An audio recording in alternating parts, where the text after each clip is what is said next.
Alright, so for each of these cases, we're going to look at the curved arrows and identify which is the pattern that is being used.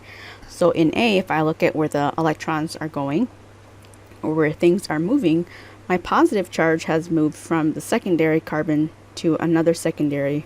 This is actually an allylic carbon, because it's on the carbon adjacent to the double bond. So this one here, because my H is moving and my carbocation is moving, this is a rearrangement.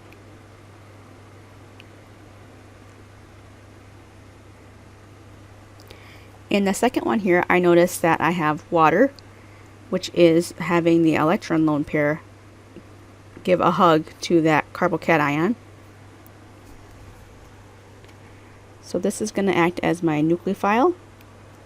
This is the electrophile, and those electrons are attacking here, so this one is a nucleophilic attack, or a nucleophilic hug. And this is the new bond that was formed there.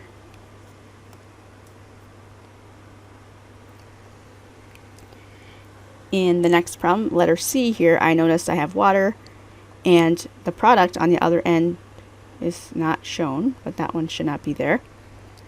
And the water is grabbing a hydrogen, and those electrons are going in to form a double bond. So this one is a proton transfer. So the other product here should be H3O plus.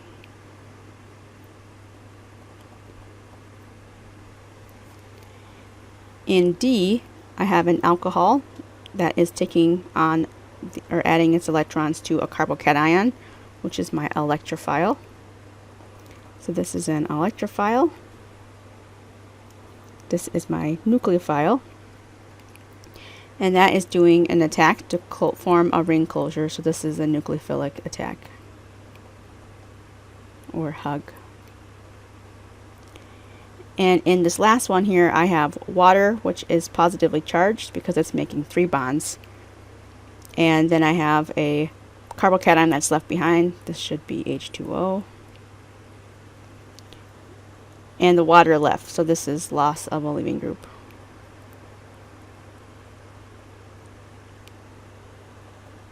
And the water is the leaving group.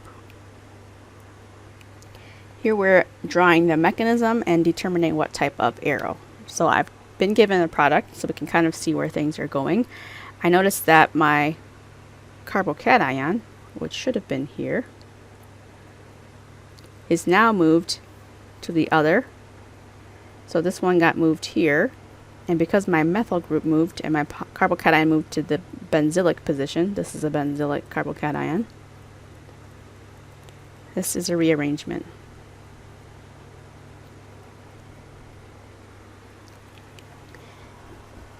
In letter B, I notice that the chlorine is gone and left behind is a positive charge. So the chlorine left, this is loss of leaving group.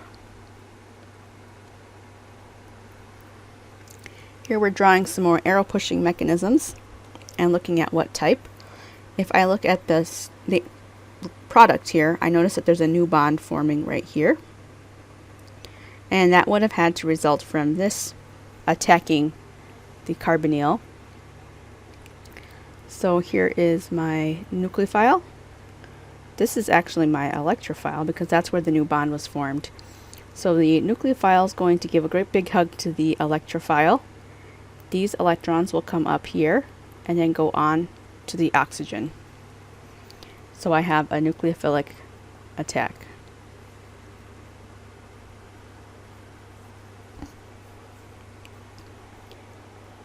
In letter D, I notice that I have an epoxide with a hydronium, and now my epoxide has a proton on here.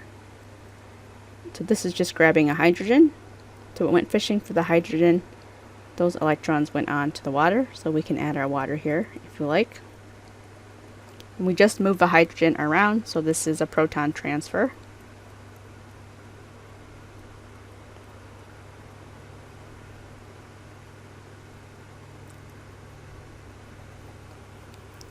And number 7, we're drawing arrows for each of these steps.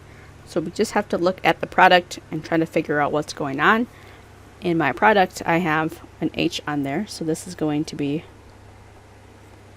proton transfer.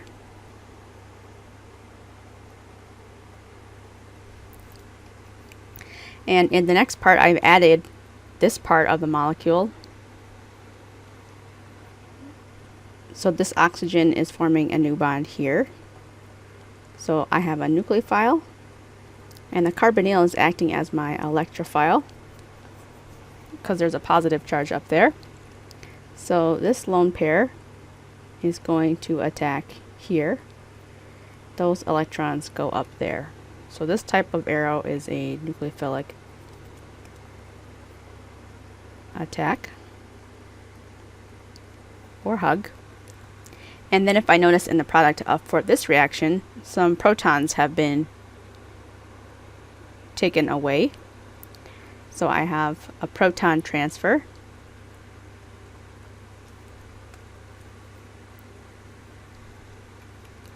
So these electrons will grab this hydrogen, and those electrons go on to the oxygen. So that's a proton transfer.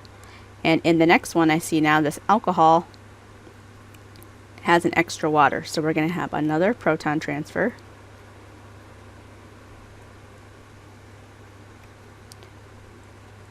So that's going to grab a hydrogen there. So we picked up this new proton here. And here we're going to lose water. So minus H2O. Water is my leaving group. And that is going to leave. So my arrow here is loss of leaving group. Just abbreviate that LLG. And when the leaving group leaves, or it left because I had electrons here kind of doing a nucleophilic attack on that carbocation, so I can get the leaving group to leave. And that forms the double bond. So I have positive oxygen because it's forming 3 bonds. And then if I look at the structure again, I have a nucleophile conveniently located in the same structure as my electrophile. And the nucleophile can attack here. So we have a nucleophilic attack. And those electrons go up onto the oxygen to form a cyclic structure. And then in the last step, we have a proton transfer. This water is going to grab this hydrogen and give the electrons back to the oxygen. In this problem, we're looking to see if a carbocation will rearrange. So in this situation, I have a secondary carbocation. If I go over to here, that's just another secondary. So that won't rearrange to that one. But this one is a tertiary carbocation, or would be. So this H can hop over to there.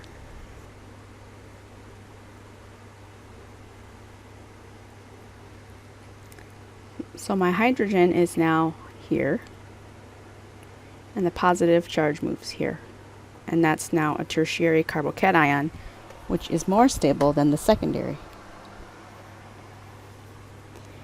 In C, I have a tertiary carbocation, which is pretty stable.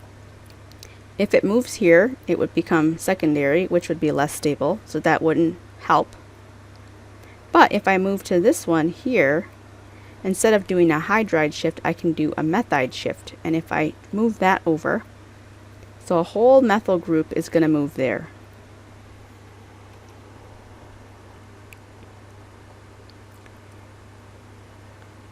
So the methyl group that moves is here. My double bond is still here. So the carbocation that I have created now, this is allylic.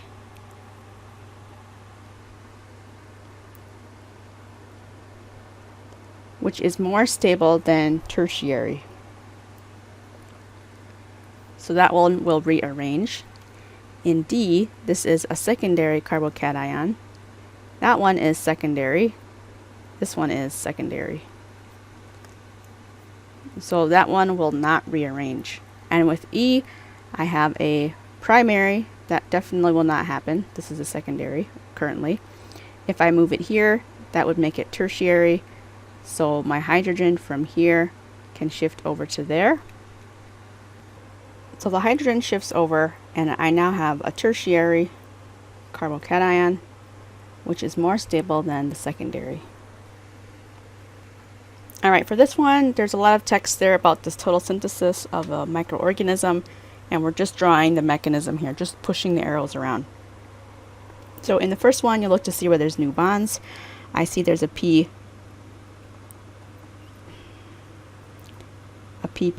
bonded to the nitrogen. So this is a nucleophile. This is acting as the electrophile. These electrons will attack here, push the electrons onto the nitrogen. The P electrons will just attack the nitrogen, and we get this here. And then in the next step, these electrons can come into here and put both of those onto the nitrogen, and we lose N2 as a leaving group. And then in this mechanism here, I look to see what is happening. I've added this 5-membered ring somehow, and it's bonded to the nitrogen. So the nitrogen is going to attack here and push those electrons onto the oxygen. And once you have that, I look to see what's happening next. My ring has been opened.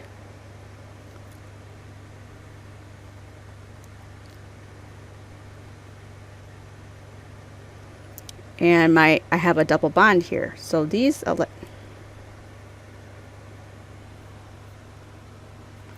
So the electrons from the oxygen have formed a carbonyl bond, and it kicks these electrons up to there to give the O minus, and that bond breaks. That was right here to give the O minus. And then in the next product, my P is now attached to that O, so the O is going to attack the P, give its electrons back to nitrogen.